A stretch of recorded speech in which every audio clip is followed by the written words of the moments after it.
Microsoft Excel के अंदर tools menu के बाद आप देख सकते हो डाटा मेनू का ऑप्शन दिया गया है। इसके पहले हमने आपको टूल्स मेनू के सारे विकल्प बताए हैं। आज की क्लास में हम डाटा मेनू के अंदर दिए हुए विकल्पों के बारे में देखेंगे। सबसे पहले आप देख सकते हो शॉर्ट का ऑप्शन दिया गया है। शॉर्टिंग करना बहुत ही अच्छा विकल्प है। अपने रिकॉर्ड को, अपने डाटा को अरेंज करना घटते या बढ़ते क्रम में। शॉर्टिंग का यूज़ अक्सर आप लोग देखते हो, अपने दैनिक जीवन में भी हम लोग शॉर्टिंग यूज़ करते हैं। जैसे आप देखिए, आपके मोबाइल के अंदर जो आपके कॉन्टैक्ट हैं, जो आपने अपने फ्रेंड्स का नाम और नंबर सेव किया है, वहाँ देखिए क्या होता है, वहाँ भी रिकॉर्ड शॉर्ट करके ही दिखाई देता है। नाम जो है अल्फ़ाबेटिकल दिखाता है, ए वाला नाम, बी वाला नाम।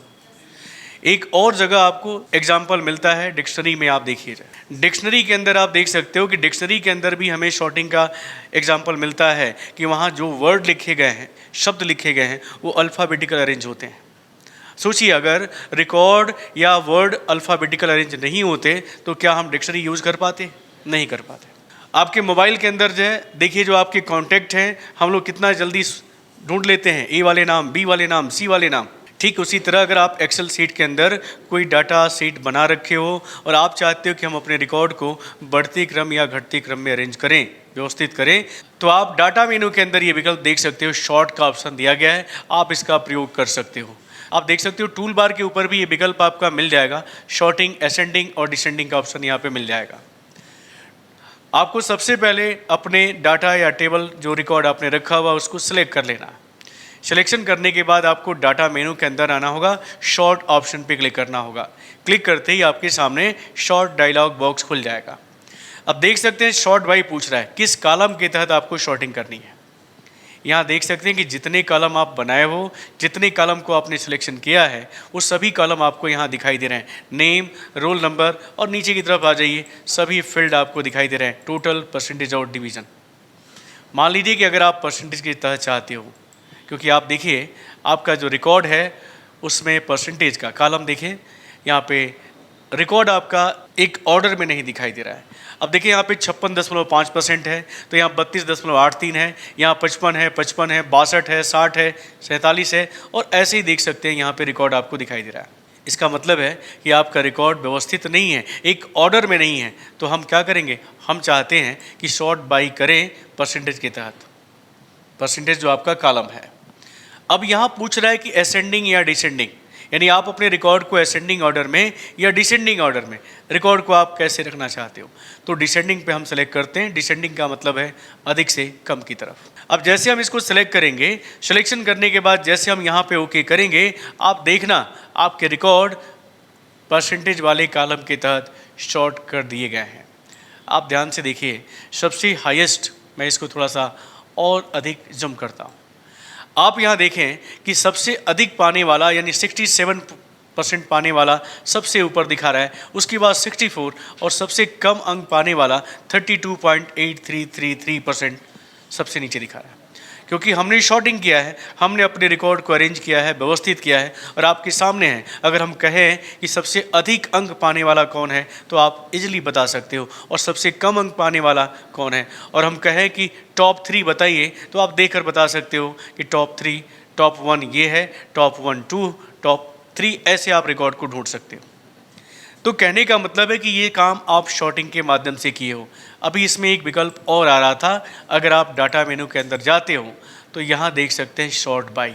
अब यहाँ ध्यान से देखिए आप लोग कि आपकी जो रिकॉर्ड है, इस रिकॉर्ड में दूसरा जो रिकॉर्ड है वो 64.167 और 64.167, ये दोनों के रिकॉर्ड आपके जो है परसेंटेज सेम दिखाई दे रहा है। यानी रोशन और पवन का जो रिकॉर्ड आपको यहाँ दिखाई दे रहा है, दोनों का सेम दिखाई दे रहा है। यानी रोल नंबर 4 का रिकॉर्ड पहले दिख रहा है और रोल नंबर 2 का रिकॉर्ड बाद में दिखाई दे रहा है। अगर आप चाहते हो कि नहीं, जो रोल नंबर पहले है वो रिकॉर्ड पहले आए, तो आप क्या करोगे, देन बाई का ऑप्शन यूज़ करोगे। यानी आपने एक फील्ड के तहत शॉर्टिंग तो कर दिया है, लेकिन आप दूसरे फील्ड के तहत भी, यानी मल्टीपल कॉलम के तहत फिल्टर करना चाहते हो, तो आपको क्या करना पड़ेगा, देन बाई पे जाना पड़ेगा, और देन बाई में आप रोल नंबर को सिलेक्ट करना। आप चाहो तो किसी सब्जेक्ट के तहत भी ले सकते हो। फिलहाल अभी हम इसको देख लेते हैं। हम चाहते हैं कि रोल नंबर जिसका पहले आए वो रिकॉर्ड पहले स्थान पे आए। अभी देखें, रोल नंबर 2 का रिकॉर्ड है, रोल नंबर 4 के बाद दिखाई दे रहा है ना जी। लेकिन हम क्या करते हैं, रोल नंबर सेलेक्ट करते हैं, यहाँ पे हम असेंडिंग रखते हैं, असेंडिंग बढ़ती क्रम में, यानी कम वाला पहले दिखे और अधिक वाला बाद में दिखे। अब इसमें कुछ नहीं करना है, इसको तो आपने जो सॉर्टिंग कर दिया उससे उसके तहत आपको रिकॉर्ड दिख रहा है, लेकिन आपको देन बाई का ऑप्शन यूज़ करना है और यहाँ पे हमें असेंडिंग चूज़ करना है। और जैसे आप ओके करेंगे आप देख सकते हैं कि रोल नंबर टू जो रोशन का है वो पहले दिखने लगा है और पवन का रिकॉर्ड जो रोल नंबर 4 का है वो अब तीसरे स्थान पे चला गया है। परसेंटेज भले सेम है, लेकिन हमने रोल नंबर के तहत रिकॉर्ड को क्या किया है, हमने यहाँ अरेंज किया है। इसी तरह अगर किसी और कॉलम के तहत भी आपको शॉर्टिंग करनी है तो आप शॉर्ट में जाके देन बाई ऑप्शन का यूज़ कर सकते हो, यानी किसी तीसरे कॉलम के तहत आपको शॉर्टिंग करनी है। आपको ये पता करना है कि मैथ में नंबर किसका अधिक है, या फिजिक्स में नंबर जिसका अधिक हो, या केमिस्ट्री में नंबर जिसका अधिक हो वो पहले दिखाए, तो देन बाई में उस कॉलम को भी आप सिलेक्ट कर सकते हो। अब ये विकल्प आपका my list has header row, यानी पहली लाइन आपका हेडर लाइन है, हेडिंग है, इसलिए आप इसको सिलेक्ट किए हो। अगर हेडिंग नहीं होता तो आप इस पर क्लिक करते हैं। तो फिलहाल हमारा हेडिंग है, अगर आप इस पर क्लिक करते हो और ओके करते हो तो इसको भी क्या करेगा, इसको भी शॉर्ट कर देगा वो। इसलिए हेडिंग, और एक चीज़ और देखें, शॉर्ट बाई में यहाँ पे कॉलम ए कॉलम बी दिखने लगा है, तो हम चाहेंगे कि अपने हेडिंग के तहत शॉर्टिंग करें। ये आपका हेडिंग है, इसमें बदलाव आपको नहीं करना है और उसके बाद की जो डाटा है उसमें आपको चेंजिंग करना है, तो आप यहाँ से हेडर रो को ही सिलेक्ट करिए। बहुत अच्छा विकल्प है, अगर आप शॉर्टिंग करना चाहते हो तो आप डाटा मेनू के अंदर दिए हुए विकल्प शॉर्ट ऑप्शन का प्रयोग कर सकते हो। अब आते हैं, देख सकते हैं फिल्टर का ऑप्शन दिया गया है शॉर्ट के बाद, और ये भी बहुत अच्छा विकल्प है अगर आप फिल्टर करना चाहते हो। फिल्टर का मतलब ही होता है छानना, यानी इतने रिकॉर्ड में से आप अपने मनपसंद रिकॉर्ड को क्या कर सकते हो, अपने सामने ला सकते हो। अब देखें, इसमें आपको अपने पूरे डाटा को सिलेक्ट कर लेना है। सिलेक्शन करने के बाद डाटा के अंदर, फिल्टर के अंदर ऑटो फिल्टर पे क्लिक करना होगा। ऐसा करते ही आप देख पा रहे होंगे कि प्रत्येक कॉलम के जो हेडिंग है, जो लेबल है, उसके ऊपर एक बटन दिखाई देने लगा है और ये बटन ही ऑटो फिल्टर का काम करेगा, यानी ऑटोमेटिक आपको जो रिकॉर्ड चाहिए वो ला के दे देगा आपको। अब देखिए कैसे, अगर मैं चाहता हूं कि मैं केवल सेकंड वाला रिकॉर्ड देखूं, डिवीजन की बात करें तो केवल मैं सेकंड का रिकॉर्ड देखना चाहता हूं, तो जैसे मैं डिवीजन पे जाऊंगा और डिवीजन में देखिए आप यहां पे क्लिक करेंगे तो ये सब विकल्प आपको दिखाई देंगे। ऑल दिखाई दे रहा है, टॉप 10 दिखाई दे रहा है, कस्टम दिखाई दे रहा है, फेल, फर्स्ट, सेकंड और थर्ड दिख रहा है। अगर मुझे सेकंड देखना है तो मैं सेकंड पे अगर क्लिक करता हूं तो देख सकते हैं कि उन सभी रिकॉर्ड में से केवल सेकंड को ही हमारे सामने रख रहा है, यानी उन हज़ारों रिकॉर्ड में से आप केवल सेकंड देखना चाहते हो, आप केवल फर्स्ट देखना चाहते हो, या आप केवल फेल देखना चाहते हो। आप चेक करना चाहते हो कितने थर्ड हैं, देखिए थर्ड एक दिखा रहा है। आप देखना चाहते हो कितने फर्स्ट हैं, केवल फर्स्ट दिखाई दे रहा है। आप देखना चाहते हो कितने फेल हैं, तो देखिएगा फेल भी दिखाई दे रहा है। हाँ, अगर आप चाहते हो कि सबको देखें तो आप यहाँ पे ऑल ऑप्शन पे यूज़ करेंगे, ऑल ऑप्शन को चूज़ करेंगे। अब देखिएगा, इसी में आपको यहाँ पे आना होगा, टॉप 10 का भी ऑप्शन दिया है।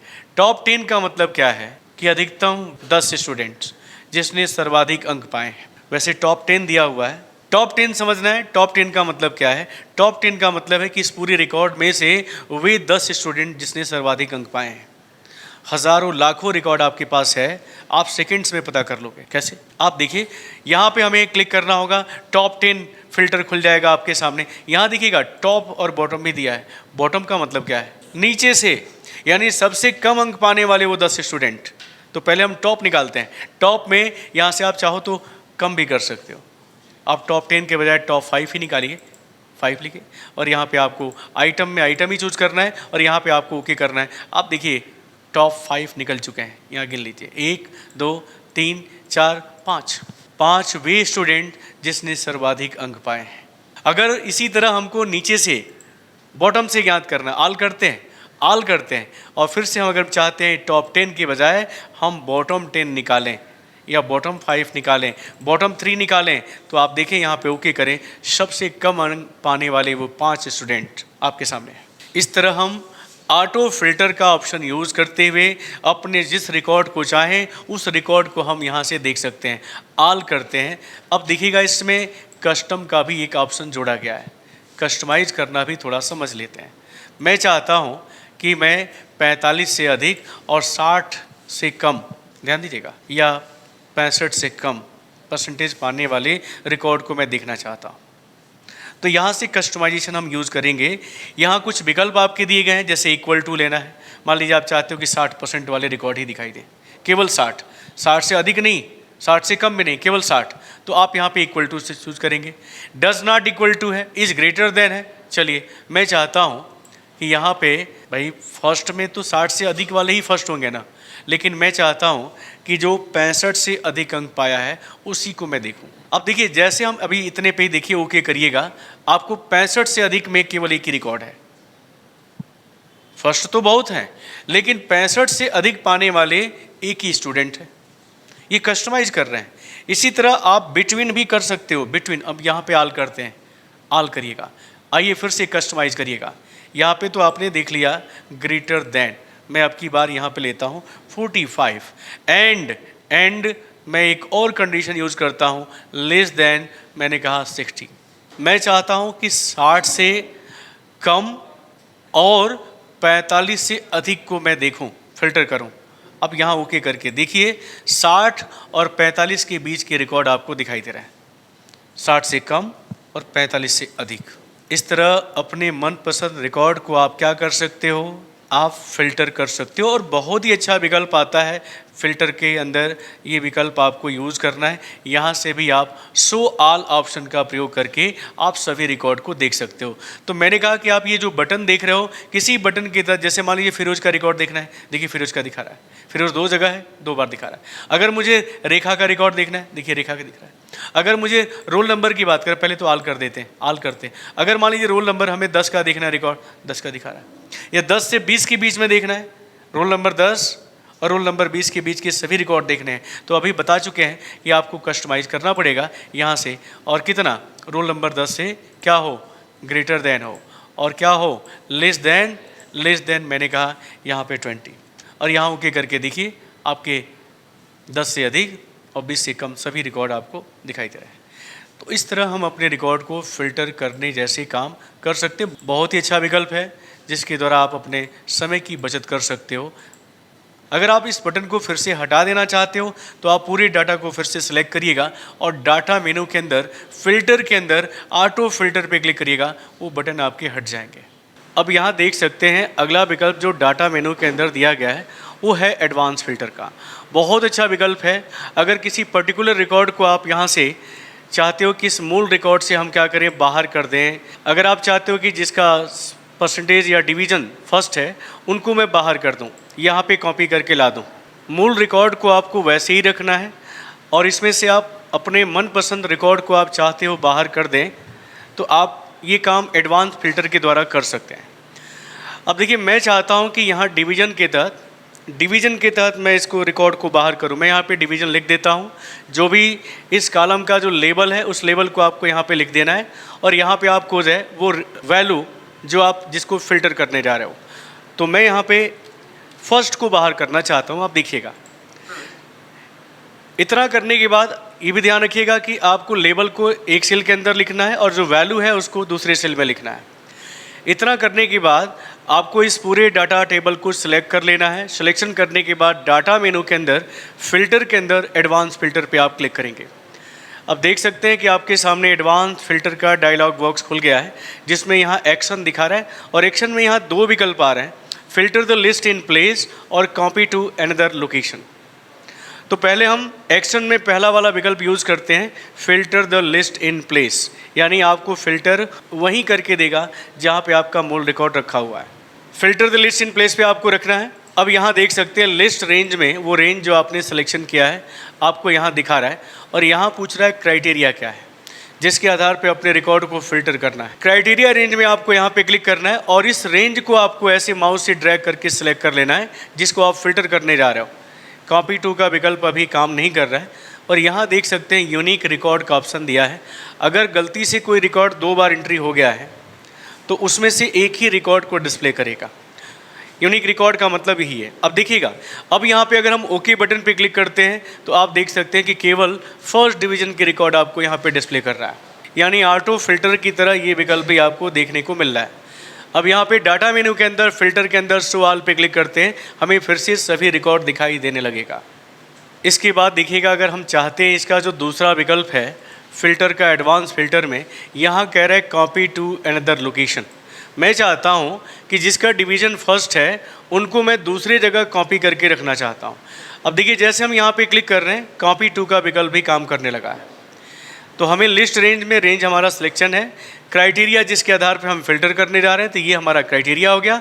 और यहाँ पे कॉपी टू में आपको उस रेंज को या उस कॉलम को सिलेक्ट कर लेना है जहाँ पे आपको कॉपी करके रखना है। ध्यान रखना है कि जितने कॉलम आपके ऊपर वाले टेबल के अंदर रखा हुआ है उतने ही कॉलम आपको सिलेक्शन करने हैं। भले रो आप कम सिलेक्ट करो, लेकिन जितने कॉलम ऊपर वाले में है उतने ही कॉलम आपको यहाँ पे सिलेक्ट कर लेने हैं। और सिलेक्शन करने के बाद यहाँ पे यूनिक रिकॉर्ड पे आप क्लिक करेंगे ताकि सिंगल रिकॉर्ड दिखाए अगर कोई रिकॉर्ड डुप्लीकेट हो चुका है तो।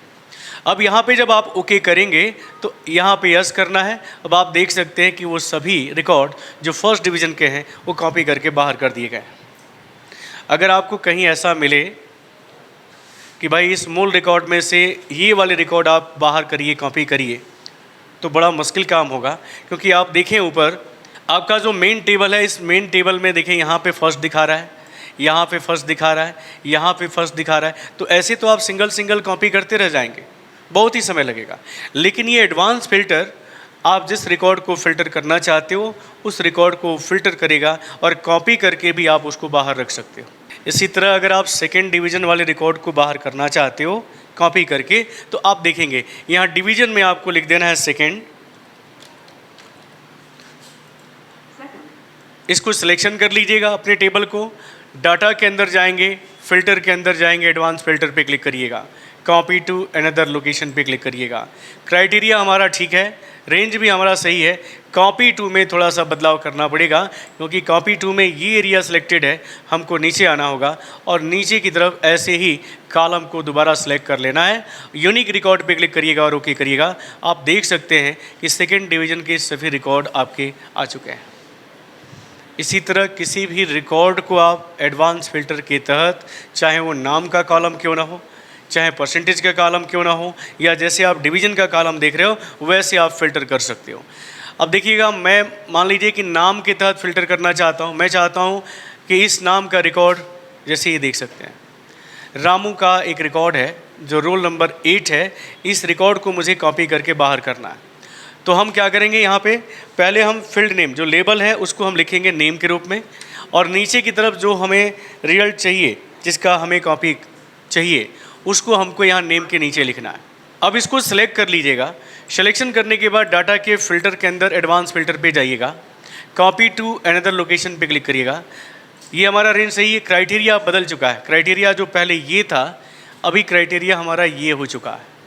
और कॉपी टू में आपसे पूछ रहा है कहाँ कॉपी करके रखना है, तो नीचे आ जाइए और यहाँ पे आप उतने ही कॉलम सेलेक्ट कर लीजिएगा। यहाँ यूनिक रिकॉर्ड और यहाँ ओके पे क्लिक करिएगा। अब देख सकते हैं कि यहाँ रामू का रिकॉर्ड आपके सामने आ चुका है। इस तरह आप जिस रिकॉर्ड को फ़िल्टर करना चाहते हो या कॉपी करके आप बाहर लाना चाहते हो, एडवांस फ़िल्टर के द्वारा ये काम आप आसानी से कर सकते हो। अगर आपके बॉस ने बोला कि केवल सेकंड वाले को कॉपी करके बाहर रखो, फर्स्ट वाले को बाहर रखो, थर्ड वाले को बाहर रखो, अब इसको किसी भी टेबल पे अप्लाई कर सकते हो।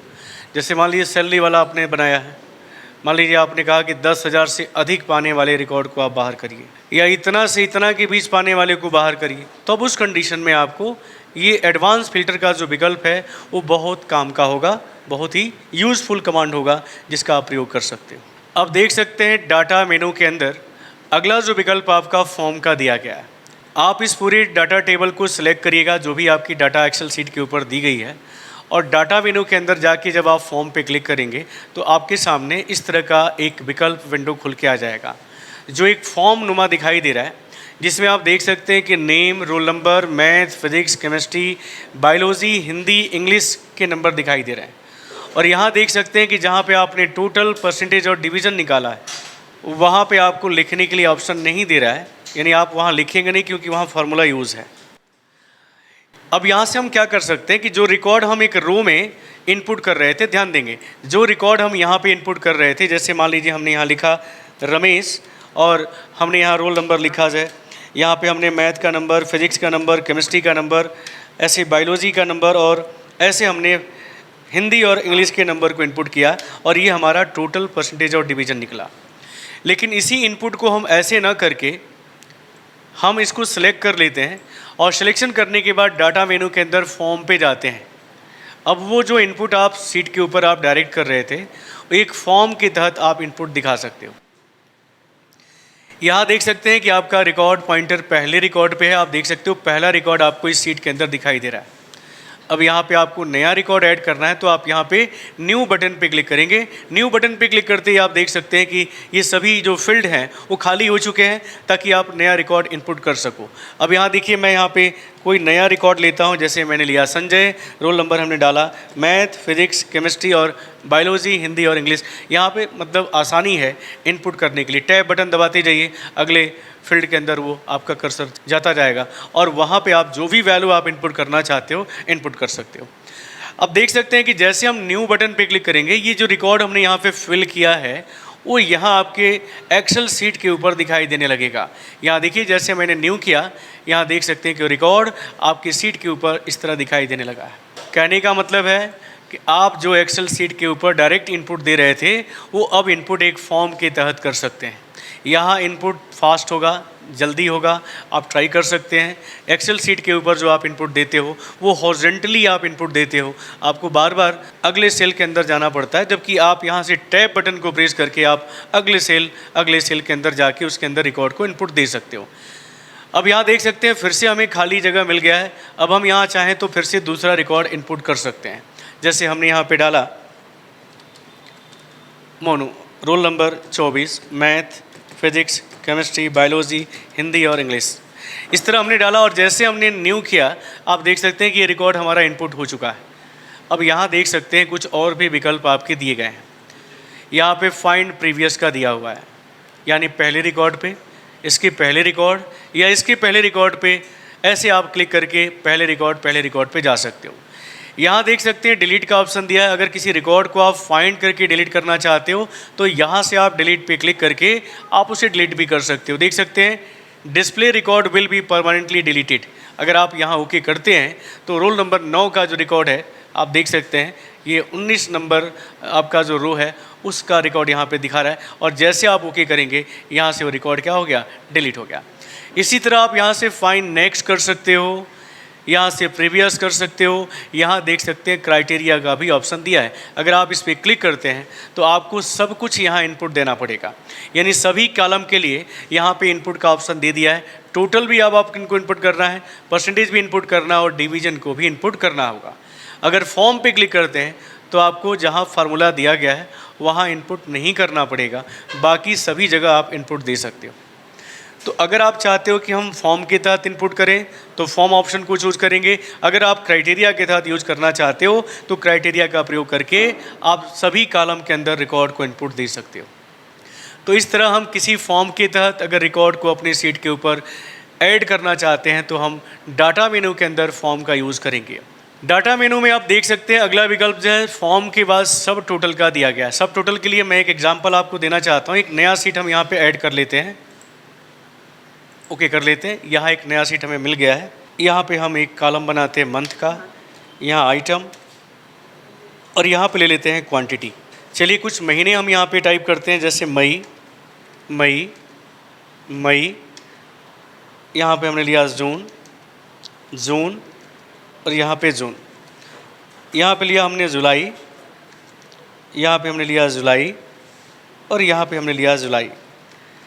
अब देखिए हम 3 महीने के लिए और 3 आइटम का हम यहाँ पे रिकॉर्ड दिखाते हैं आपको। मान लीजिए हम कोई आइटम लेते हैं, लक्स, हमाम, डॉब, लक्स, हमाम, डॉब, लक्स, हमाम, डॉब और इसकी क्वांटिटी हम ले लेते हैं यहाँ पे 50, 60, 45, 70, 75, ऐसे कुछ भी आप यहाँ पे इनपुट दिखा दीजिए। और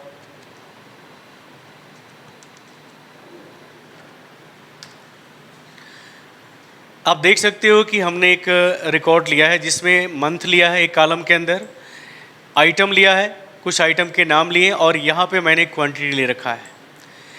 यानी 3 महीने के अंदर हम ये चेक करना चाहते हैं 3 आइटम, ऐसे और भी आइटम ले सकते हो और यहाँ पे और भी महीने, आप 12 महीने लेना चाहते हो 12 महीने ऐड कर सकते हो।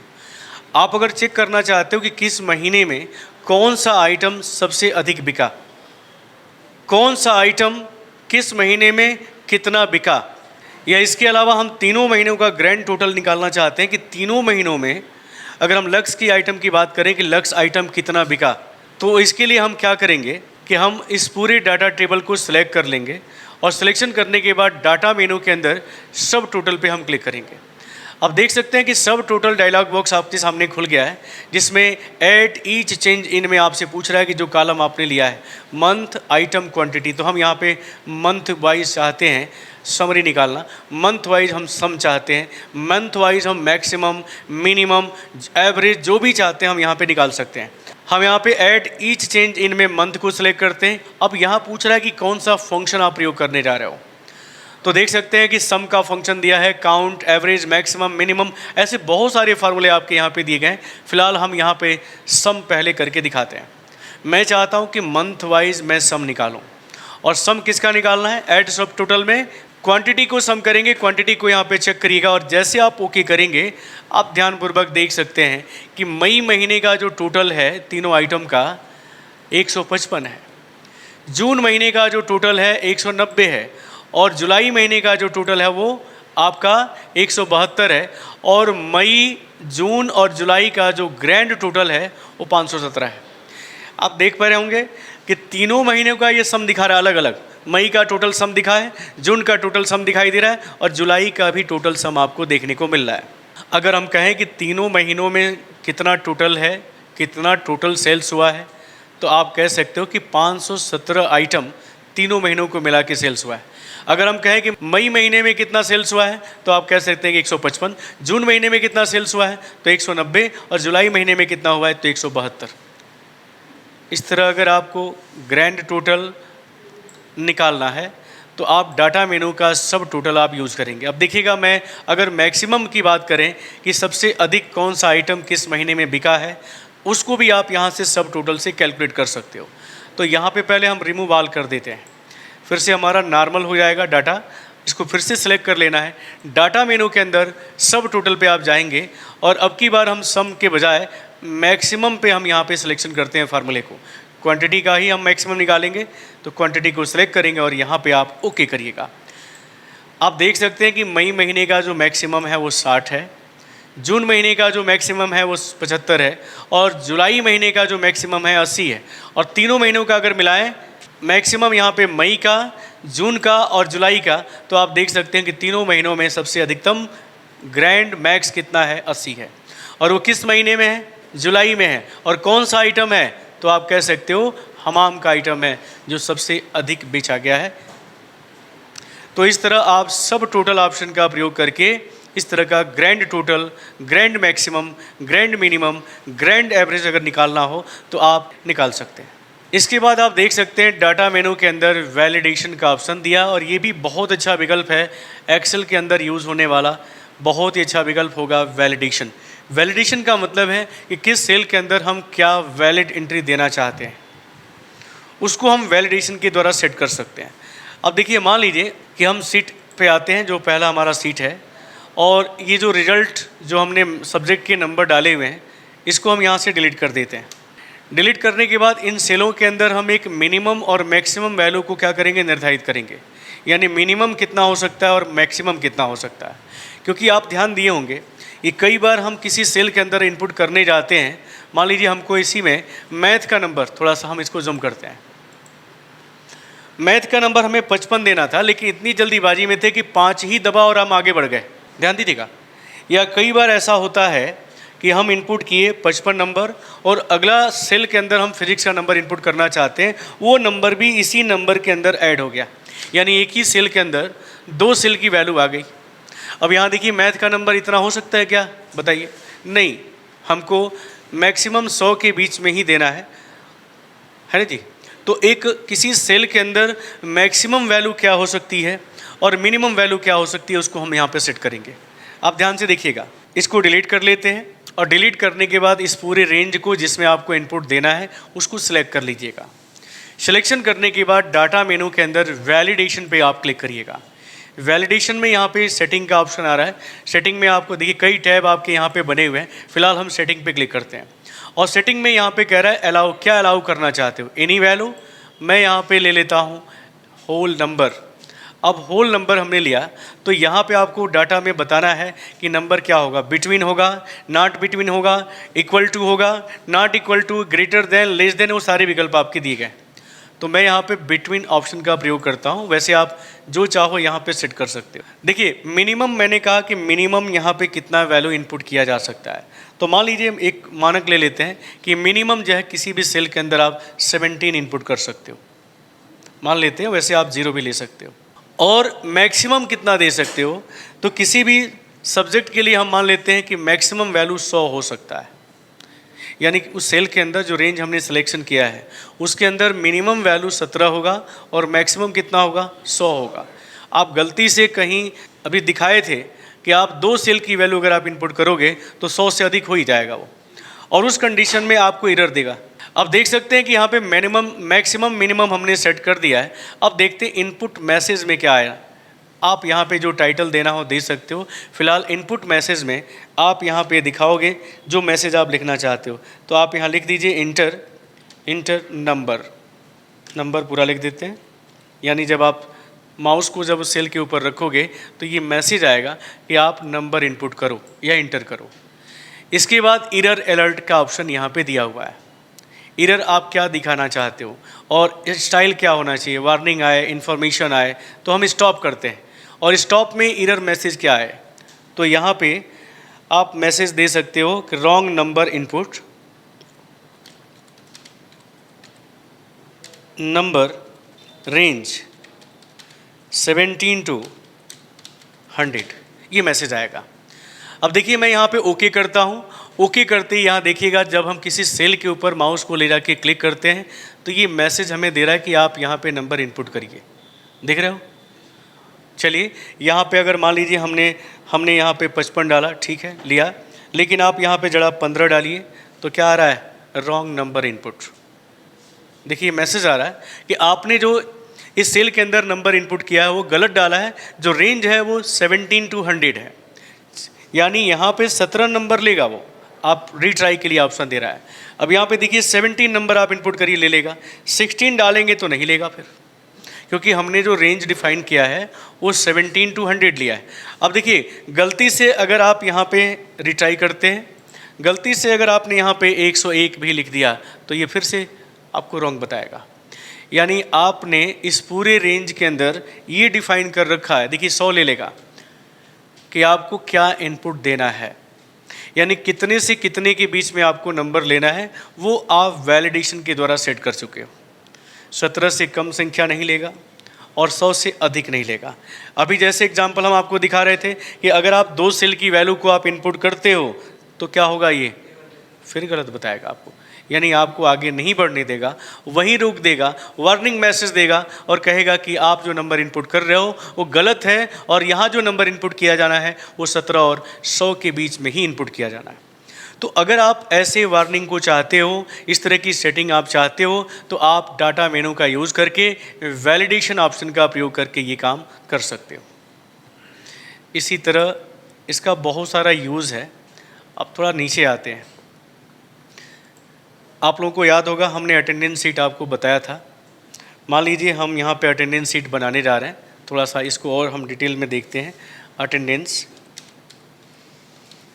हम अपने कंपनी में काम करने वाले एम्प्लॉइयों के लिए अटेंडेंस शीट तैयार करने जा रहे हैं। तो हमने यहाँ पे नेम लिखा, एक नेम का कॉलम, और यहाँ पे हम डेट लिख देते हैं। मान लीजिए 1 तारीख, 2 तारीख, 3 तारीख, ऐसे ही। और हाँ, ड्रैग कर सकते हो आप, ड्रैग करके आप इसको जहाँ तक लेना है, पूरे महीने का लेना है तो पूरा महीना ले लीजिए। तो हम यहाँ तक बस इतना ही रखते हैं। यहाँ पे हम कुछ नाम ले लेते हैं, अजय, यहाँ पे ले लेते हैं पवन, यहाँ पे सुमित और यहाँ पे अंकित, ऐसे कुछ नाम ले लिए। अब हम चाहते हैं, आपको पता है कि इसके अंदर जो इनपुट आपको देना है ए और पी, ए फॉर एब्सेंट और पी फॉर प्रेजेंट, वो भी आपको लिखना ना पड़े, है ना जी। तो हम क्या करेंगे कि इस रेंज को हम सेलेक्ट कर लेंगे जिसके अंदर हम प्रेजेंट और एब्सेंट दिखाना चाहते हैं। इस रेंज को सिलेक्ट करने के बाद आपको डाटा मेनू के अंदर जाना पड़ेगा और वैलिडेशन पे क्लिक करना होगा। वैलिडेशन में आपको सेटिंग में जाना है और सेटिंग में देख सकते हैं यहाँ पे बहुत सारे विकल्प हैं। एनी नंबर्स की बजाय आप यहाँ पे क्या करेंगे, लिस्ट सेलेक्ट कर लीजिएगा। देख सकते हैं यहाँ डेसिमल के लिए भी है, डेट के लिए भी है, टाइम के लिए भी है, मतलब जो सेटिंग करेंगे उसी से रिलेटेड वहाँ पे इनपुट लेगा। तो हम यहाँ पे लिस्ट कर देते हैं। अब लिस्ट में देखिए यहाँ पे सोर्स पूछ रहा है, तो सोर्स में आपको यहाँ पे लिखना पड़ेगा। हम लिख देते हैं ए कामा पी। वैसे आप बाहर भी लिखे होते, यहाँ पे सीट के ऊपर ए और पी लिख दीजिए और उसको सिलेक्ट कर लीजिए, तब भी ले लेगा। अब देखिए मैंने यहाँ पे ए लिया और यहाँ पे पी लिया और पी, इसके बाद हमने यहाँ पे ओके कर दिया। अब देख सकते हैं यहाँ पे एक ड्रॉप डाउन लिस्ट आ गया है। इसका मतलब है कि आपको अब लिखना नहीं पड़ेगा यहाँ पे। यहाँ से आप एब्सेंट के लिए ए और प्रेजेंट के लिए पी सिलेक्शन करने के लिए मिल जाएगा। आप देख सकते हो, यानी अब आपको इनपुट नहीं देना है। हाँ, अगर गलती से आप यहाँ पे कुछ नंबर लिखते हो और बाहर क्लिक करते हो तो ये मैसेज आएगा। देख सकते हैं कि the value you entered is not valid, क्योंकि उस सेल के अंदर जो वैलिडेशन है वो हमने ए और पी के रूप में सेट किया है। यानी जो उस सेल के अंदर जो इनपुट लेगा वो या तो ए लेगा या तो पी लेगा। इसके अलावा कोई भी अल्फ़ाबेट आप इनपुट करते हो, जैसे आप देख लीजिए मैं यहाँ पे नंबर तो दिखा दिया हूँ कि नंबर नहीं ले रहा है। कोई और टेक्स्ट अगर आप इसके अंदर इनपुट करना चाहते हो, ए, चलिए हम बी ले लेते हैं, बी लेके हम बाहर क्लिक करते हैं तब भी ये मैसेज आ रहा है। सी लिख के आप देखिए बाहर क्लिक करिए तब भी ये मैसेज आ रहा है। इसका मतलब है कि इस पूरे रेंज में जो भी इनपुट लेगा वो ए और पी के रूप में लेगा।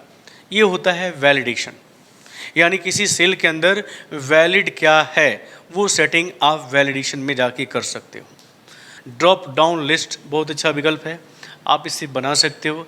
जैसे मान लीजिए कि हमें यहाँ पे डे, यहाँ पे मंथ और यहाँ पे ईयर मुझे दिखाना है, तो उसके लिए भी आप ड्रॉप डाउन लिस्ट तैयार कर सकते हो। ठीक है, जैसे मान लीजिए मुझे डे के लिए लेना है तो यहाँ पे हम डे दिखा देते हैं। यहाँ पे हमें मंथ लेना है तो हम यहाँ पे मंथ ले लेते हैं और यहाँ पे हम क्या लेते हैं, ईयर। अब देखिए ये सब चीज़ें हमें लिखना ना पड़े, तो एक काम करते हैं, डे के लिए हम यहाँ पे 1 2 3 4 लिख लेते हैं और कहाँ तक, पूरा 30 तक। देखिएगा आप लोग, पूरा 30 तक आप यहाँ पे ले लीजिएगा। 20 तक आया है,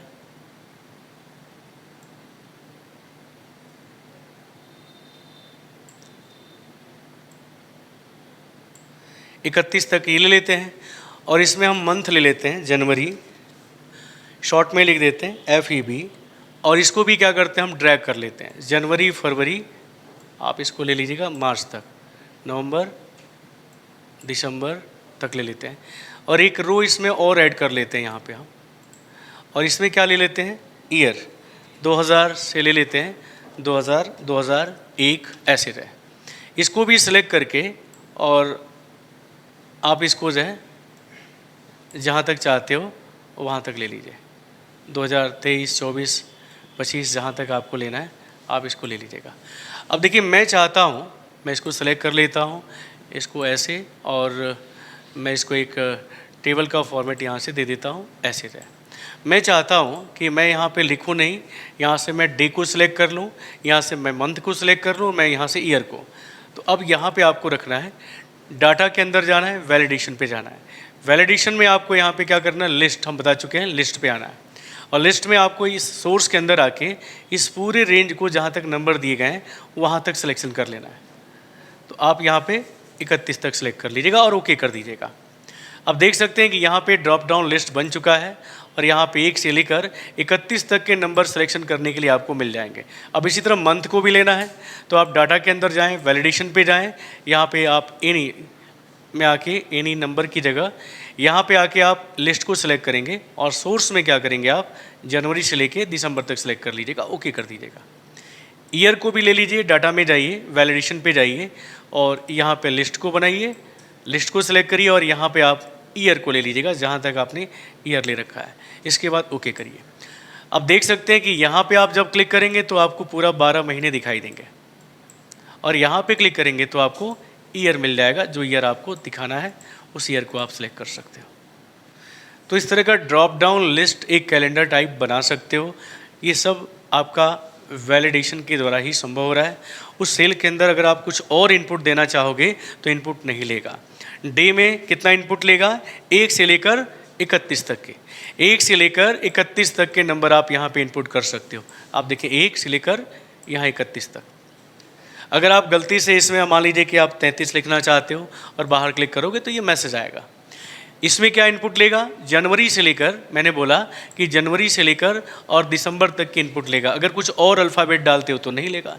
इसी तरह इसका जो रेंज है, इसका रेंज स्टार्टिंग का जो है आपका 2000 से कहाँ तक है, 2022 तक है, 2022 तक इनपुट लेगा। तो किसी भी सेल के अंदर क्या वैलिड एंट्री होना चाहिए उसकी सेटिंग भी आप वैलिडेशन के द्वारा जो है कर सकते हो। किसी नंबर के लिए करना हो, अल्फ़ाबेट्स के लिए करना हो, डेट के लिए करना हो, जैसे डेट आपने डिफाइन कर दिया कि इस डेट से इस डेट के बीच में ही ले, वो भी वैलिडेशन आप सेट कर सकते हो। टाइम के लिए अगर आपको करना है, वो सारे विकल्प उसमें दिए हैं। जो भी आप सेटिंग चाहो करना, उसके लिए आप सेटिंग डाटा के अंदर जाके और वैलिडेशन में जाके आप यहाँ से देख सकते हैं। होल नंबर के लिए दिखा चुके हैं, वैसे डेसिमल के लिए भी आप सेटिंग कर सकते हो। लिस्ट है, डेट है, टाइम है, टेक्स्ट लेंथ है और कस्टम का भी ऑप्शन दिया है। कस्टम में आप यहाँ पे अपने हिसाब से जो रखना चाहते हो रख सकते हो। अल्फ़ाबेट्स के लिए, नंबर के लिए या टेक्स्ट के लिए, आप चाहते हो अल्फ़ाबेट भी आए, नंबर भी आए, टेक्स्ट भी आए, तो कस्टमाइज़ कर लीजिए कि उसके अंदर क्या आए। डाटा मेनू में आप देख सकते हैं वैलिडेशन के बाद टेबल का विकल्प दिया गया है। टेबल का भी विकल्प बहुत अच्छा विकल्प है। अगर हम टेबल के फॉर्मेट में मान लीजिए कोई वैल्यू यहाँ पे दी गई है, यहाँ पे हमने लिखा 5000, यहाँ पे लिखा हमने 6000, ऐसे ही यहाँ पे 7, यहाँ पे 8, 9000 और यहाँ पे मैं वैल्यू ले लेता हूँ 10,000 का। यहाँ कुछ वैल्यू दी गई जिसका मुझे क्या करना है कि जिसका मुझे 5% निकालना है कॉलम में, 6% निकालना है इस कॉलम के अंदर, 7% हमें इस कॉलम में, 8% हमें इस कॉलम में और 9% इस कॉलम में और इसी तरह 10% हमको इस कॉलम में निकालना है। ठीक है, ये वैल्यू दी गई है जिसका हमें परसेंटेज अलग अलग कॉलम में निकालना है। तो सबसे पहले आपको क्या करना है कि यहाँ पे आपको एक नंबर 100, यहाँ पे 100 लिख लेते हैं और 100 का पहले हम 5% निकाल लेते हैं। यहाँ पे इक्वल साइन लिखिएगा, 100 का 5% यानी A1 गुणे 5/100 निकल जाएगा। आप इंटर करें, यानी 100 रुपये का 5% 5 हुआ। इसी तरह इक्वल साइन A1 गुणे 6/100 और इसी तरह यहाँ पे इक्वल साइन A1 गुणे 7/100 और इसी तरह इक्वल साइन A1 गुणे, हम इसी तरह सबका जो है परसेंटेज यहाँ पे निकाल लेते हैं, 8, 9, 10 ऐसे जो है इक्वल साइन A1 गुणे 9/100 और इसी तरह इक्वल साइन A1 गुणे 10/100। अब यहाँ देख सकते हैं कि हमने A1 की जो वैल्यू है 100, उसका 5%, 6%, 7, 8, 9, 10% निकाल लिया है। इसी तरह हमें अगर इन सब वैल्यू को परसेंटेज वैल्यू में बदलना है तो सबसे पहले आपको इसको क्या करना होगा, सेलेक्ट कर लेना होगा। सिलेक्शन करने के बाद आपको डाटा मेनू के अंदर जाना होगा और डाटा मेनू में आप देख सकते हैं टेबल का विकल्प दिया, आपको इस पर क्लिक करना होगा। टेबल पे जब आप क्लिक करेंगे तो आपके सामने टेबल का ये विकल्प विंडो इस तरह खुल के आ जाएगा, जिसमें टेबल में यहाँ देख सकते हैं रो इनपुट सेल और यहाँ पे कॉलम इनपुट सेल के बारे में पूछा जा रहा है। तो आपको यहाँ पे रो इनपुट नहीं बल्कि कॉलम इनपुट में आपको क्लिक करना है और क्लिक करने के बाद इस सेल पे क्लिक कर देना है या इस सेल का आप एड्रेस यहाँ टाइप कर दीजिएगा। अब ध्यान देना है कि रो इनपुट हम क्यों नहीं भर रहे हैं, देखिएगा इन दोनों में से किसी एक विकल्प को ही भरना है आपको। कॉलम क्यों ले रहे हैं, क्योंकि जो परसेंटेज हमें निकालना है वो कॉलम में निकालना है। आप देखिए अगर यही वैल्यू मान लीजिए कि 5000 यहाँ लिखा गया होता, 6000 यहाँ, 7000 यहाँ और 5% हमें रो में निकालना होता, यानी ये जो परसेंटेज यहाँ पे 5 लिखा हुआ है वो यहाँ अगर दिया गया होता, 6 यहाँ दिया गया होता, 6%, 7%, 8%, तो हमें जो परसेंटेज वैल्यू निकालनी थी वो अगर रो में निकालना होता तो हम रो इनपुट को फिल करते। यहाँ जो परसेंटेज हमें निकालना है वो कॉलम में निकालना है, इसलिए आप यहाँ पे कॉलम इनपुट सेल में A1 लिखेंगे और जैसे ओके करेंगे आप यहाँ देख सकते हैं कि सभी दिए गए नंबर्स का परसेंटेज यहाँ पे निकल चुका है। इस तरह आप किसी भी संख्या का परसेंटेज वैल्यू एक टेबल के फॉर्मेट में अगर निकालना चाहते हैं तो आप इस तरह निकाल सकते हैं। अगर आप इसमें कोई चेंजिंग करते हैं, आप देख सकते हैं कि 9000 को हमने यहाँ पे 90,000 कर दिया, तो यहाँ देखिए बदल गया है। इसको हमने 1 लाख कर दिया तो आप देख सकते हैं 1 लाख के हिसाब से यहाँ पे परसेंटेज वैल्यू हमें 5, 6, 7 और यहाँ 10 दिखाई दे रहा है। तो आप इस वैल्यू को बदल के परसेंटेज भी आप आउटपुट बदल सकते हो। इसके बाद आप देख सकते हैं डाटा मेनू के अंदर टेक्स्ट टू कॉलम का ऑप्शन दिया गया है। अच्छा विकल्प है। अगर आप मान लीजिए किसी कॉलम के अंदर, जैसे मैं यहाँ पे लेता हूँ, यहाँ दिखाता हूँ, मान लीजिए हमने यहाँ नेम लिखा है, यहाँ रोल नंबर लिखा है, यहाँ पे हमने मैथ, यहाँ पे फिज़िक्स, यहाँ पे केमिस्ट्री ऐसे नंबर दिया है, और यहाँ पे ये लेबल हो गया, ये आपका लेबल हो गया, ये हेडिंग हो गया, जिसके तहत आपको इनपुट करना था। लेकिन आपने इनपुट करते समय क्या गलती किया है? मान लीजिए आपने यहाँ लिखा अजय, यहाँ स्पेस दे के आपने नाम दे दिया रोल नंबर के रूप में यहाँ पे 1, और स्पेस दे के यहाँ पे मैथ, यहाँ पे केमिस्ट्री और यहाँ पे बायोलॉजी का, यानी जो आपने इनपुट किया वो एक ही सेल के अंदर कर दिया है, आप देख सकते हैं। इसी तरह आप यहाँ पे मान लीजिए नाम दिए हो पवन, और आपने कामा करके यहाँ लिखा है 2, कामा करके लिखा है मैथ का नंबर, कामा करके फिजिक्स का और कामा करके केमिस्ट्री का। ध्यान दीजिएगा, अगर आप चाहते हो कि इस वैल्यू को जो यहाँ पे आपको एक ही सेल के अंदर लिख दिया गया है, इसको हम उसके तहत कॉलम के तहत हम उसको डाटा को फिट कर दें, मतलब नेम यहीं रहे, रोल नंबर यहाँ आ जाए, मैथ के नंबर इसमें आ जाए, फिजिक्स के नंबर इसमें आ जाए, केमिस्ट्री के नंबर इसमें आ जाए। तो इसके लिए आपको क्या करना होगा कि इस दोनों सेल को आप सिलेक्ट कर लीजिएगा, और सिलेक्शन करने के बाद डाटा के अंदर टेक्स्ट टू कॉलम पे क्लिक करिएगा। अब आपके सामने यहाँ पे convert text to column wizard खुल के आ जाएगा, जिसमें आपको यहाँ डेलिमिटेड पे क्लिक करना है। यहाँ पे आप नेक्स्ट करेंगे। नेक्स्ट करते ही आपसे पूछा जा रहा है कि आप डेलीमीटर्स के रूप में आप क्या लगाए हो, मतलब जो शब्द आपने यहाँ इस सेल के अंदर इनपुट किए हैं, नाम और नंबर्स के रूप में आप जो इनपुट दिए हैं, उसमें आपने क्या लगाया है, डेलीमीटर्स में क्या लगाया है, आपने सेमीकोलन लगाया है, कामा लगाया है या स्पेस लगाया है। तो आप देख रहे हो कि पहले वाले में तो स्पेस यूज़ हुआ है, तो मैं चाहता हूँ कि मैं स्पेस यूज़ किया हूँ और जहाँ स्पेस यूज़ किया हूँ वहाँ पे एक कॉलम बन जाए, यानी स्पेस को मैं कॉलम में कन्वर्ट करने वाला हूँ। अब देखिए, जैसे मैंने स्पेस को सिलेक्ट किया, यहाँ पे अजय कुमार का जो रिकॉर्ड था उसमें एक ही सेल के अंदर जो वैल्यू दिख रही थी, अब वो अलग अलग कॉलम के अंदर दिखने लगी है। अब ध्यान देना, अगर आपने कामा लगाया, आप देख पा रहे होंगे कि हमने कामा का भी प्रयोग किया है, तो हम कामा पे क्लिक करते हैं। अब देखेंगे कि जो कामा वाला वैल्यू है उसको भी कॉलम में कन्वर्ट कर दिया गया है।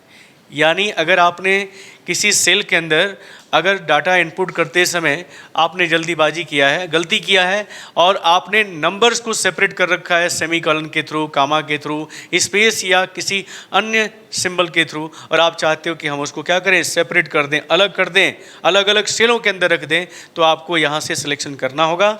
जो भी आप डेलीमीटर्स लगाना चाहते हो या जो लगा रखे हो अपने सेल के अंदर, उसको आपको यहाँ से सिलेक्शन करने पड़ेंगे। और जैसे आप यहाँ पे नेक्स्ट करेंगे, और नेक्स्ट करने के बाद जब आप फिनिश करेंगे तो आप पाएंगे कि जो एक ही सेल के अंदर वैल्यू को इनपुट कर दिया गया था, वो अब उसके तहत जो कॉलम बने हुए हैं उसके तहत वो नंबर उस कॉलम के अंदर चला गया। तो ये होता है विकल्प कन्वर्ट टेक्स्ट टू कॉलम। अब देख सकते हैं डाटा मेनू के अंदर अगला टेक्स्ट टू कॉलम के बाद कंसोलिडेट का दिया गया है। अब इसके लिए मैं एग्जांपल आपको लेना चाहता हूं, तो पहले हम एक नया सीट ओपन कर लेते हैं। इस फाइल को मैं क्लोज कर देता हूं। एक नया सीट ओपन कर लीजिए और इसके अंदर आप 2-3 सीटों को और ऐड कर लीजिएगा। आइए हम यहाँ पे सीट ऐड कर लेते हैं, ओके, और एक और सीट आप यहाँ पे इंसर्ट कर लीजिए। देख सकते हैं, इसको मैं यहाँ पे ड्रैग एंड ड्रॉप करता हूँ और सीक्वेंस में ऐसे रख लेता हूँ। अब देखिए, मैं चाहता हूँ कि अलग अलग सीटों पे, मान लीजिए कि अलग अलग सीटों पर अलग अलग बिलिंग हुआ है, मैं चाहता हूँ कि उसका समरीज है सीट नंबर 4 पे मैं इंसर्ट करूँ। ध्यान दीजिएगा, मान लीजिए कि सीट 1 पे मैंने यहाँ पे बिल बनाया है जिसकी टोटल वैल्यू यहाँ पे दिखाया गया है 400। सीट नंबर 2 पे वैल्यूज है, यहाँ पे है 600, और सीट नंबर 3 के ऊपर यहाँ पे जो वैल्यू है वो है 700। मैं चाहता हूँ कि सीट 1 और सीट 2 और सीट 3 की जो वैल्यू है उसका सम जो है सीट नंबर 4 पे दिखाए। आपने एक सीट के अंदर जोड़ना तो सीखा है, अगर अलग अलग सेल के अंदर वैल्यू दी गई है तो उसको आपने सम करना, मैक्सिमम करना, एवरेज करना, काउंट करने जैसे विकल्प आपने पढ़े हुए हैं। लेकिन अगर यही चीज़ हम कहें कि अलग अलग सीटों के अंदर अगर नंबर्स दिए गए हैं, उनका आपको सम निकालना है, उनका मैक्सिमम निकालना है, उनका मिनिमम, एवरेज जो भी आपको निकालना हो, वो कैसे करेंगे? अब जैसे हमने एग्जांपल दिया है कि सीट 1 के नाम से, सीट 1 के ऊपर हमने किसी के नाम से बिल बनाया जिसका टोटल अमाउंट दिखाया गया है 400। सीट 2 के ऊपर भी आप यहाँ पे देख सकते हो 600 है, और सीट 3 के ऊपर भी यहाँ पे दिखाया गया 700 है। मैं चाहता हूँ कि सीट नंबर 4 पे इसको समराइज़ करूँ सम के रूप में, या मैक्सिमम के रूप में, या मिनिमम के रूप में। तो इस काम को करने के लिए आपको डाटा मेनू के अंदर जाना पड़ेगा, और डाटा मेनू में कंसोलिडेट का विकल्प दिया गया है। अब जब इस पर क्लिक करेंगे तो आपके सामने एक कंसोलिडेट का डायलॉग बॉक्स खुल जाएगा। आप देख पा रहे हैं यहाँ पे फंक्शन आपसे पूछा जा रहा है कि कौन सा फंक्शन आप यूज़ करने जा रहे हो।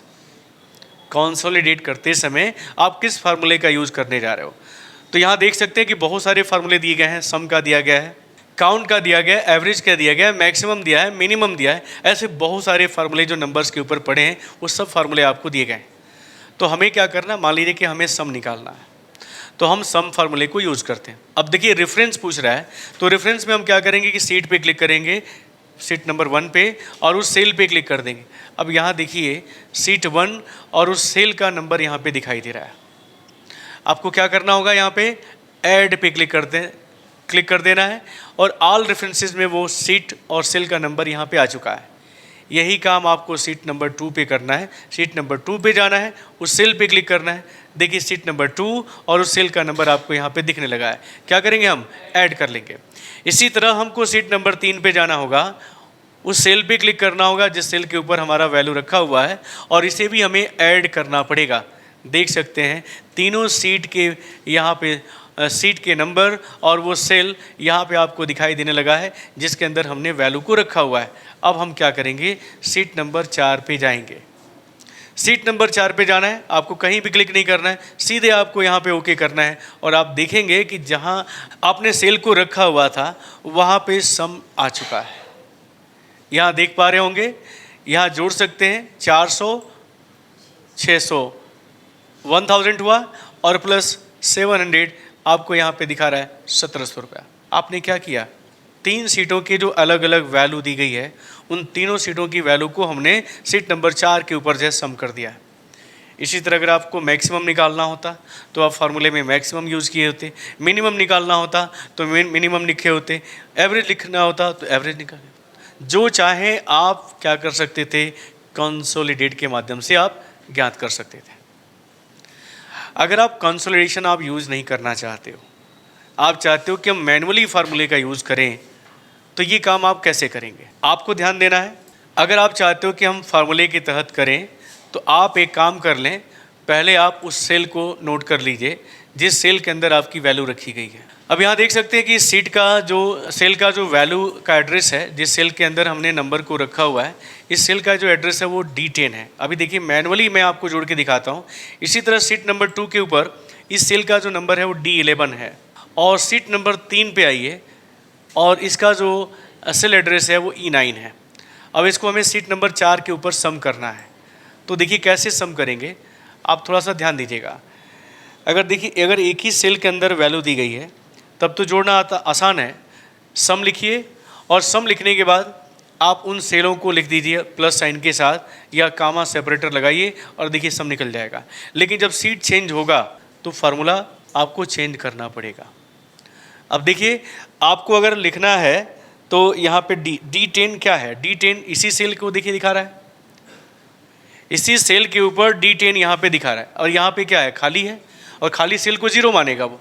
इसलिए आपको ऐसे नहीं लिखना है, आपको यहाँ लिखना पड़ेगा सीट, देखिएगा 1। आपको अब सीट का नंबर भी देना पड़ेगा।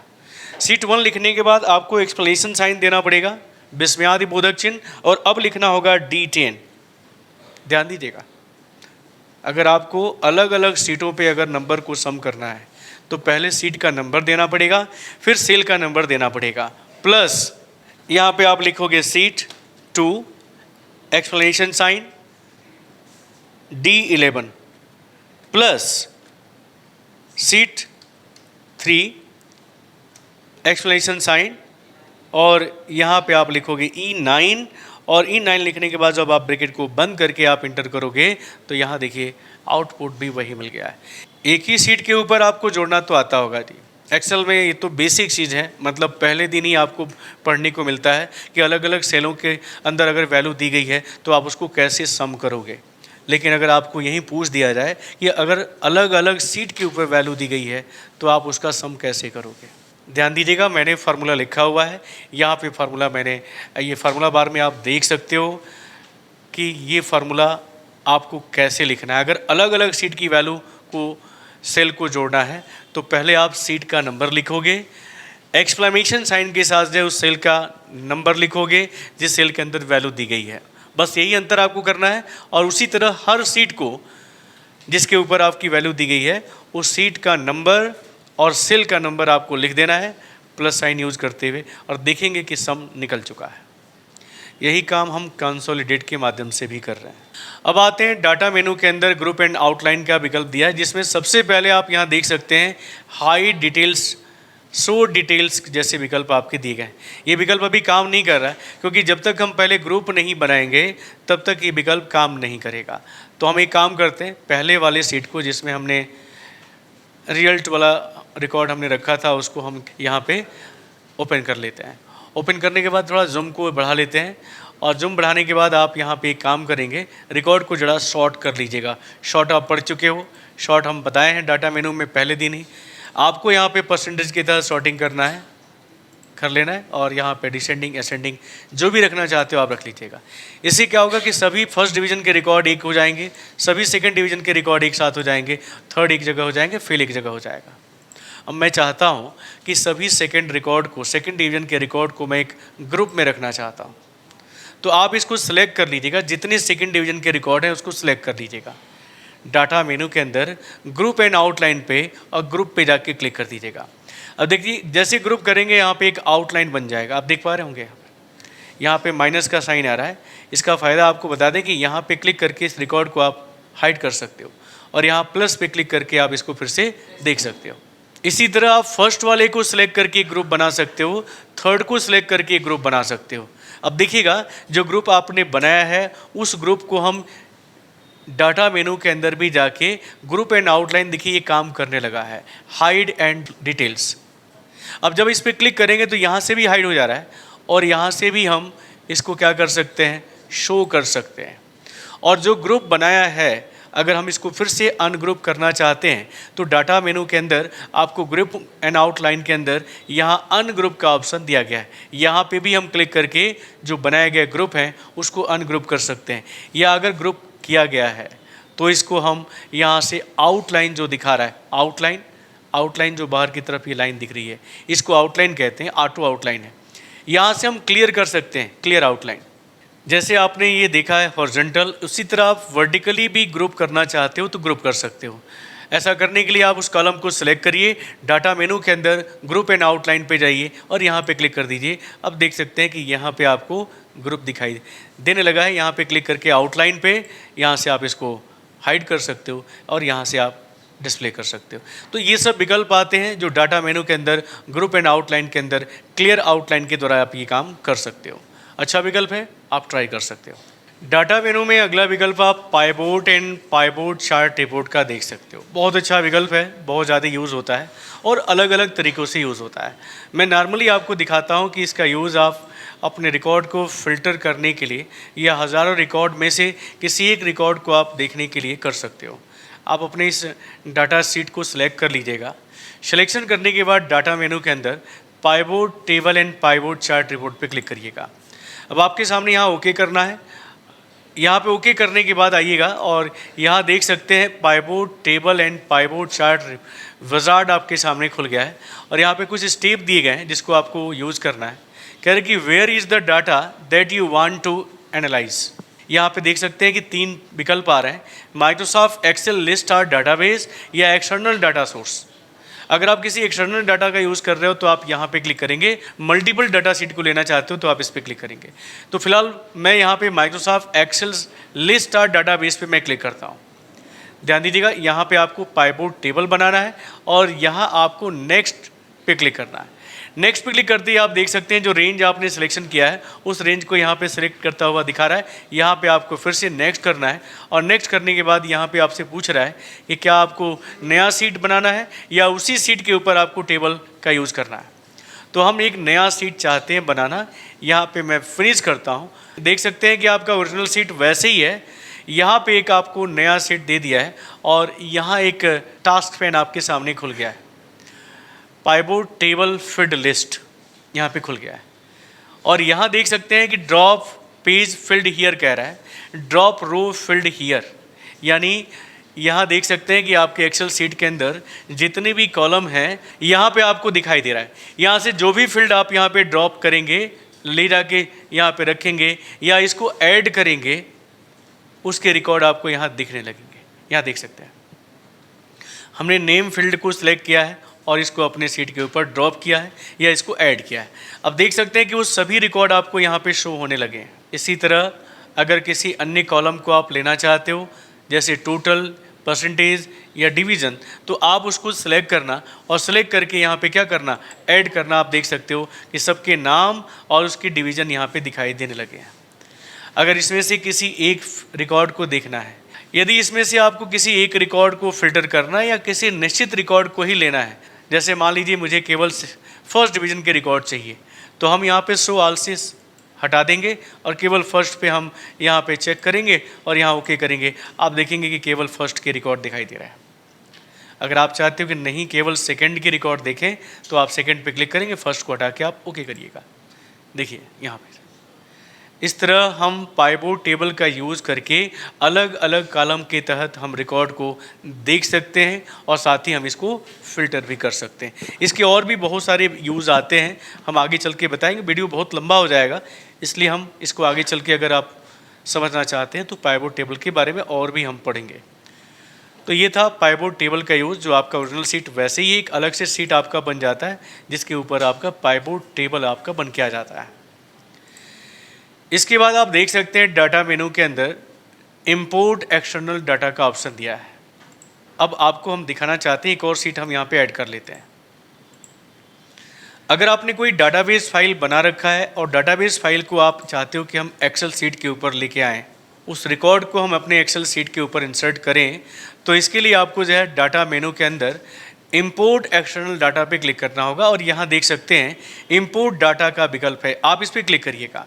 क्लिक करते ही आप देख सकते हैं माई डाटा सोर्सेज का यहाँ फोल्डर आपको दिखाई देने लगा है और इसके अंदर पहले से जितने भी डाटाबेस बने हुए हैं उन सभी के नाम आपको दिखाई दे रहे हैं। और ये डाटाबेस कैसा डाटाबेस है, आपको याद होगा माइक्रोसॉफ्ट वर्ड के अंदर मेल मर्ज आपने पढ़ा हुआ था और मेल मर्ज के अंदर जो डाटाबेस हमने बनाया था उन्हीं डाटाबेस को यहाँ पे शो कर रहा है। अभी मैं दिखाता हूँ मेल मर्ज भी बना के और उस डाटा को एक्सेल सीट के ऊपर लाकर मैं दिखाता हूँ। लेकिन फ़िलहाल जो पहले से डाटा सीट बने हुए हैं उन्हीं डाटा सीट को मैं यहाँ पे सिलेक्ट करता हूँ। जैसे मैंने ये लिया MDB, याद रखिएगा, और ये माई डाटा सोर्स के अंदर ये आपका फोल्डर है जिसके अंदर ये फाइल सेव की गई है। मैं इसको यहाँ से ओपन करता हूँ और ओपन करने के बाद एग्जिस्टिंग वर्कशीट पे मैं क्लिक करता हूँ या न्यू वर्कशीट भी ले सकते हो। फिलहाल मैं यहाँ ओके करता हूँ और आप देखिए कि यहाँ पे वो सारा रिकॉर्ड आ चुका है। तो यहाँ देख सकते हैं कि वो डाटा यहाँ पे आ चुकी है जो हमने डाटाबेस फाइल मेल मर्ज के तहत ऐड किया था। उस रिकॉर्ड को आप यहाँ पे आप शो कर सकते हो, देख सकते हो। अब चलिए हम एक मेल मर्ज छोटा सा बना लेते हैं, एक छोटा सा फाइल बनाते हैं और उसको इंसर्ट कराते हैं एक्सेल सीट के ऊपर। माइक्रोसॉफ्ट वर्ड को ओपन करिएगा। ओके, माइक्रोसॉफ्ट वर्ड ओपन करने के बाद आप यहाँ पे टूल्स मेनू के अंदर आइएगा। टूल्स के अंदर यहाँ लेटर एंड मेलिंग का ऑप्शन दिया है, आपको यहाँ पे क्लिक करना है और थोड़ा सा मैं आपको एक बार बना के दिखा देता हूँ। यहाँ के डाटाबेस को हम कैसे एक्सेल के अंदर ले जाएंगे, टाइप न्यू लिस्ट पे क्लिक करना है, क्रिएट करना है। ज़्यादा समय नहीं लेंगे हम इसको पूरा डिटेल में बता चुके हैं। वर्ड मेनू के अंदर आप जा सकते हो और उसके अंदर आपको जो है टूल्स मेनू दिया गया है, उसके अंदर मेल मर्ज विजार्ड के बारे में हमने पूरा डिटेल में बताया है। तो यहाँ पे मैं 2-3 कॉलम ऐड करूँगा, ज़्यादा नहीं। यहाँ पे हम ले लेते हैं नेम, ओके करते हैं। यहाँ पे हम ले लेते हैं एड्रेस और यहाँ पे ले लेते हैं हम स्टेट, ज़्यादा नहीं, बस इतना ही। मैं ओके करता हूँ। ओके करने के बाद यहाँ पे भी आपको ओके करना है और यहाँ पे कुछ रिकॉर्ड को मैं ऐड कर लेता हूँ। जैसे हमने लिखा अजय, यहाँ पे हमने लिखा भाटपार, यहाँ पे लिखा हमने यूपी, यहाँ पे न्यू करिएगा। पंकज, यहाँ पे स्टेट यूपी। न्यू पे क्लिक किया, यहाँ पे अंकित, यहाँ पे सोहनपाल यूपी। न्यू पे क्लिक करिएगा और यहाँ पे राजू, यहाँ पे सलेमपुर और यहाँ स्टेट है यूपी लिया। चलिए एक बिहार का भी रिकॉर्ड ले लेते हैं। यहाँ पे ले लेते हैं हम रामू, यहाँ पे मैरवा और यहाँ ले लेते हैं बिहार। इतना करने के बाद आप यहाँ पे क्लोज करेंगे तो डाटाबेस फाइल देखिए आपकी वही सोर्स फाइल खुली है, माई डाटा सोर्स वाली। याद रखिए इसी डाटा सोर्स को हम एक्सेल शीट के अंदर भी ओपन कर रहे हैं। तो हम यहाँ पे कोई नाम दे देते हैं, नाम दे देते हैं जैसे दिया हमने S5। ओके, याद रहेगा। इसी फाइल को हम एक्सेल शीट के ऊपर ओपन करेंगे S5 और यहाँ पे आप MDB नाम से ये देखिएगा, माइक्रोसॉफ्ट ऑफिस एड्रेस लिस्ट, यहाँ पे सेव कर लीजिएगा। ये रिकॉर्ड है जो आपने ऐड किया है, यहाँ पे ओके करिएगा। फाइल का नाम आपको याद होगा। अब माइक्रोसॉफ्ट वर्ड की ज़रूरत नहीं है, इसको बंद कर दीजिएगा। बंद करने के बाद इस शीट के ऊपर हम चाहते हैं कि उस रिकॉर्ड को, डाटाबेस को मैं इंसर्ट करूं। मैं यहाँ पे डाटा मेनू के अंदर और यहाँ पे इंपोर्ट एक्सटर्नल डाटा पे आपको क्लिक करना है। क्लिक करते देख सकते हैं माई डाटा सोर्स यहाँ पे खुल चुका है और आपकी फ़ाइल जो थी यहाँ पे S5 ये वाली फ़ाइल है जो आपको दिख रही है और आपको यहाँ पे ओपन करना है। ओपन करने के बाद यहाँ पे एग्जिस्टिंग वर्कशीट पे आपको ओके कर देना है और देखिए वो रिकॉर्ड आपको यहाँ पे दिखाई देने लगा है। यानी जो मेल मर्ज के अंदर जो डाटा सोर्स हमने बनाया था, डाटाबेस बनाया था, उस डाटाबेस को हमने एक्सेल शीट के ऊपर इंसर्ट किया है डाटाबेस के रूप में। अब एक चीज़ है, यहाँ देख सकते हैं डाटा मेनू के अंदर रिफ्रेश डाटा का भी ऑप्शन जोड़ा गया है। अगर हम इस डाटाबेस फाइल के अंदर कोई बदलाव करते हैं तो यहाँ भी आपको चेंजिंग दिखेगा। अगर मेल मर्ज वाले डाटाबेस में अगर हम कोई बदलाव करते हैं तो आप देखेंगे कि एक्सेल शीट के ऊपर जो डाटा शीट आपने इंसर्ट कर रखा है, जो डाटा आपने इंसर्ट कर रखा है, उसके अंदर भी बदलाव आपको दिखेगा। तो चलिए हम इसको एक फाइल के रूप में पहले सेव कर लेते हैं। अभी तो हमने इंसर्ट किया है, इसका कोई नाम नहीं दिया है, तो मैं इसको सेव कर लेता हूँ। मैं यहाँ पे DB के नाम से सेव कर लेता हूँ, डाटाबेस के नाम से, डाटाबेस, और यहाँ पे मैं सेव कर लिया। अब ध्यान देना है कि इस फाइल को आपको बंद रखना पड़ेगा, तभी आप एडिट कर पाओगे। यहाँ पे बंद कर लीजिएगा एक्सेल को पूरा और यहाँ से आप माइक्रोसॉफ्ट वर्ड को दोबारा ओपन कर लीजिए। इतना करने के बाद आपको क्या करना है कि आपको अपना डाटाबेस ओपन कर लेना है। इसके लिए आपको जो है जाना पड़ेगा मेल मर्ज के अंदर। Show mail merge tool bar पर क्लिक करिएगा। अब आपको बनाना नहीं, ऑलरेडी बना हुआ है, तो आपको इसको ओपन करना है। अब देखिए डाटाबेस को ओपन करने के लिए आपको यहाँ पे आना होगा, जहाँ पे डाटा सोर्स का ऑप्शन दिया है, इस पर क्लिक करना है और अपनी फ़ाइल को सिलेक्ट कर लेना है। S5 वाली फ़ाइल को यहाँ पे MDB वाले को ओपन करिएगा। ओपन करने के बाद देख सकते हैं कि आपकी डाटाबेस फाइल यहाँ पे खुल चुकी है, जिसकी वजह से आपका ये टूल बार काम करने लगा है। तो यहाँ आपने देखा जाए कि आप ओपन डाटा सोर्स का यूज़ किया आपने। अब यहाँ से आपको मेल मर्ज के अंदर आपको एडिट करना है, तो आपको यहाँ पे क्लिक करना है। क्लिक करते देखिए डाटाबेस फाइल आपकी खुल चुकी है, आपको यहाँ एडिट पे क्लिक करना है। हम यहाँ पे लास्ट पे चले जाते हैं और इसके अंदर और नए रिकॉर्ड को ऐड कर देते हैं। एक दो और रिकॉर्ड ऐड कर लेते हैं। यहाँ पे देते हैं सोहन, यहाँ लिखते हैं सोहन, यहाँ पे डाल देते हैं भोरे और यहाँ पे हम डाल देते हैं बिहार। न्यू पे क्लिक करते हैं, यहाँ पे डाल देते हैं हम रमन, एड्रेस में डालते हैं यहाँ पे देवरिया और यहाँ स्टेट यूपी। एक और रिकॉर्ड हम इनपुट कर लेते हैं, राहुल, एड्रेस भटनी और स्टेट भी आपको यहाँ यूपी दे देना है। हमने और इस डाटाबेस फाइल के अंदर और 3 रिकॉर्ड को ऐड किया है। आपने देखा, मैं इसको क्लोज करता हूँ, यहाँ देख सकते हैं कि 3 रिकॉर्ड और अधिक बढ़ गया। यहाँ ओके कर दीजिएगा। यहाँ आपको कुछ नहीं करना है, आपको यहाँ से माइक्रोसॉफ्ट वर्ड को बंद कर देना है और माइक्रोसॉफ्ट वर्ड को बंद करने के बाद दोबारा एक्सेल को आप ओपन करिएगा, उस फाइल को जिसके अंदर आपने अपने डाटाबेस को इंसर्ट किया है। आपको याद होगा DB नाम से यहाँ से भी खुल जाएगा, या फाइल के अंदर जाके यहाँ से भी आप db.xls फाइल वाले ओपन करिएगा। अब देख सकते हैं यहाँ तो आपको कोई चेंजिंग आपको नहीं दिख रहा है, क्योंकि जो पहले के रिकॉर्ड हैं वही आपको दिखाई दे रहे हैं। हम चाहते हैं कि इसके अंदर बदलाव दिखे, जो हमने नए रिकॉर्ड और ऐड किए हैं वो भी यहाँ पे दिखाई दे। तो इसके लिए आपको डाटा मेनू के अंदर यहाँ रिफ्रेश डाटा का ऑप्शन दिया है। अभी आप ध्यानपूर्वक देखें कि यहाँ पे आपको 5 रिकॉर्ड ही दिखाई दे रहा है। लेकिन जैसे हम रिफ्रेश करेंगे डाटा मेनू के अंदर, रिफ्रेश डाटा पे क्लिक करेंगे, आप देखिएगा यहाँ पे और अधिक रिकॉर्ड आपके इस एक्सेल शीट के ऊपर इंसर्ट हो गया है। यानी रिफ्रेश करने का मतलब आपको क्लियर है कि जब भी हम डाटाबेस फाइल के अंदर बदलाव करेंगे, नया रिकॉर्ड जोड़ेंगे, अगर किसी रिकॉर्ड को डिलीट करेंगे और हम चाहते हैं कि उसका इफेक्ट हमारे एक्सेल शीट के ऊपर भी पड़े, तो हम क्या करेंगे, रिफ्रेश कर देंगे। रिफ्रेश करते ही जो भी एडिटिंग किया गया होगा अपने डाटाबेस फाइल के अंदर, वो आपको यहाँ पे बदलाव दिख जाएगा। तो आज हमने आपको डाटा मेनू के सभी विकल्पों के बारे में बताया है। उम्मीद है कि आपको सभी मेनू के जो विकल्प हैं वो आपको समझ में आए होंगे। नहीं समझ में आया है तो वीडियो को एक बार फिर से रिपीट करिए, एक बार फिर से देखिए। जहाँ दिक्कत हो वहाँ आप कमेंट्स भी कर सकते हो, आपको हम निश्चित ही हेल्प करेंगे, कमेंट के माध्यम से ही करेंगे, या अगर ज़रूरी होगा तो हम उसके लिए भी वीडियो आपको देंगे।